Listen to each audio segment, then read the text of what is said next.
Okay, so the Supreme Court just dropped one of those rulings that makes election lawyers spill their coffee. Late at night, on the emergency docket, 6 justices wiped out a federal court order and handed Alabama exactly the congressional map it wanted for the 2026 midterms. And the opinion didn't just settle the immediate fight, it basically told a lower court, "You didn't listen the first time, so we're doing this the hard way." Before we get into the legal wreckage here, hit subscribe and turn on notifications. This case is nowhere near finished, and when Alabama files its next move with the court, you're going to want that alert sitting in your phone. Now here's the setup, because this didn't come out of nowhere. To understand why 6 justices moved this fast, you have to go back a few months. Back in April, the Supreme Court decided a case called Louisiana versus Callais. That ruling rewired how federal courts are supposed to handle vote dilution claims under Section 2 of the Voting Rights Act. Quick refresher for anyone who needs it. Section 2 bars any voting practice or procedure that results in discrimination based on race, and for decades, courts have used it to strike down maps that dilute a minority group's ability to elect candidates of their choice. The fight has always been over exactly how courts decide that dilution actually happened.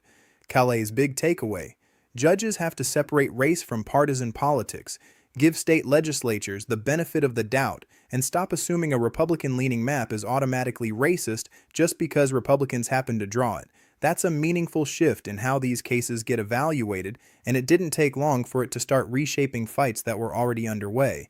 So what happens next? The court takes Alabama's long-running redistricting fight, the Allen versus Milligan litigation, and kicks it back down to a 3-judge federal panel with one instruction: redo your analysis using this new Callais framework. Simple enough on paper. Apply the new rule, see where it lands. Quick rewind, because this isn't even the first time the Supreme Court has weighed in on this exact Alabama map fight. Back in 2023, in the original Allen versus Milligan ruling, the court actually went the other direction. A narrow majority found that Alabama's map likely violated Section 2 by diluting black voters' political power, and ordered the state to draw a second black majority district. Alabama resisted. A special master eventually drew a replacement map, and that map is what's been used in elections since. So when Callais came down this April and reopened the door for Alabama's original map to get another look, that's the 3-judge panel everyone's talking about now. And here's the part that should have been the end of the story but wasn't. That 3-judge panel looked at the new framework, looked at Alabama's map again, and unanimously blocked it anyway. Worth pausing on that word unanimously, because 2 of those 3 judges were appointed by President Trump. This wasn't some runaway liberal bench reaching for a result. On May 26th, the panel ruled the map likely violated the Voting Rights Act and the Equal Protection Clause, and ordered the state to keep using a court-drawn map instead of the one its own legislature passed. Alabama's Attorney General, Steve Marshall, wasn't having it. Within a day, his office filed emergency stay applications straight to the Supreme Court, arguing the lower court basically ignored what Callais actually required of it. And late on June 2nd, the court agreed, by a 6-3 vote, with Roberts, Thomas, Alito, Gorsuch, Kavanaugh, and Barrett in the majority. The justices froze the panel's ruling and restored Alabama's 2023 map for the 2026 midterms. Now, why does that matter beyond just who wins this round? Because of the language the majority actually used. When a court grants an emergency stay, it's usually careful not to tip its hand on the merits of the underlying case. That's the whole point of an emergency stay. It's supposed to just hit pause. This time, the majority basically didn't bother hiding the ball. They said Alabama showed a strong likelihood of winning on the underlying constitutional claims. That's about as close as the court gets to telling you how the final chapter ends before it's actually written.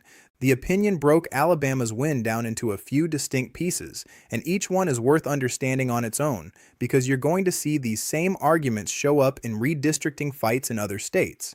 First, the presumption of legislative good faith.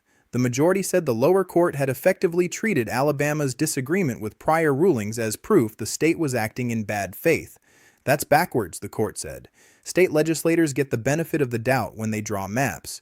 Disagreeing with a judge isn't the same thing as discriminating against voters, and treating it that way punishes states for simply litigating their position. Second, the Callais map comparison test. Under that framework, if you want to challenge a state's map in court, your alternative map has to perform just as well across legitimate race-neutral line-drawing goals. Things like keeping communities of interest together, avoiding pairing 2 incumbents into the same district, respecting existing political boundaries. The majority said the challenger's map didn't clear that bar, particularly when it came to preserving Alabama's historic Gulf Coast communities. Third, and honestly, this is the one that's going to get cited in basically every redistricting case for the next decade. The court leaned hard into the idea of state sovereignty around running elections.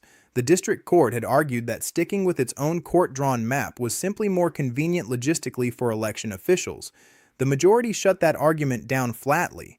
More convenient isn't a legal justification for a federal court overriding a state's elected legislature this close to an election. States, the opinion said, get to decide for themselves whether changing their own maps serves their own interest, not federal judges deciding it for them. Put plainly, here's what that means if you're an Alabama voter. The congressional district you're registered in right now could be different from the one you'll vote in this November, depending on which map you were under last cycle. Election officials are the ones who have to scramble to make that switch happen on a tight timeline, which is exactly the operational headache Sotomayor's dissent zeroes in on. Now, the dissent. And this one wasn't quiet at all. Justice Sotomayor wrote 17 pages, joined by Justices Kagan and Jackson, and she did not pull a single punch. Her argument: this ruling forces election officials to reassign hundreds of thousands of voters in a matter of days, not months. A timeline Alabama itself had previously represented would take far longer to execute properly. She called the likely result a chaotic election run on a map she described as intentionally discriminatory, and she accused the majority of choosing disorder over an election process that, in her view, had been running smoothly under the court-drawn map since 2024. Her closing line is the one making headlines across legal media right now. She wrote that the majority disregards both democratic values and the rule of law. So who's actually right here? Honestly, that depends entirely on which side of this debate you're starting from. Do you think the bigger threat to democracy is federal judges rewriting a state's election maps on short notice right before voters head to the polls? Or is it a state running its elections under district lines that a panel of judges, including 2 Trump appointees, looked at and called discriminatory? Civil rights organizations like the NAACP came out swinging hard against this decision, framing it as part of a broader erosion of voting rights protections built up over the last several decades. Alabama's Attorney General, on the other hand, called it a major victory for self-governance and for the principle that elected legislatures, not unelected judges, should be the ones drawing the lines. Both of those reactions are sitting out there in public right now, getting amplified by people who already had strong feelings about this case before the ink on the opinion was even dry. And honestly, that split captures the whole story in miniature. It's also worth zooming out for a second, because Alabama isn't fighting this battle alone. This ruling lands in the middle of a broader mid-decade redistricting push happening across several GOP-led states, with national implications for which party ends up controlling the House after November. That push has been partly driven by pressure from President Trump for Republican-led legislatures to redraw their maps mid-decade to protect the party's narrow House majority, which has set off a wave of copycat redistricting fights well beyond Alabama. States like Louisiana, Georgia, and South Carolina are watching this outcome closely because whatever legal standard finally gets locked in here is going to apply to their own ongoing map fights too. If you live in one of those states, this is the ruling your own state's legal fight is going to get measured against. Here's where things stand right now, practically speaking, on the ground in Alabama.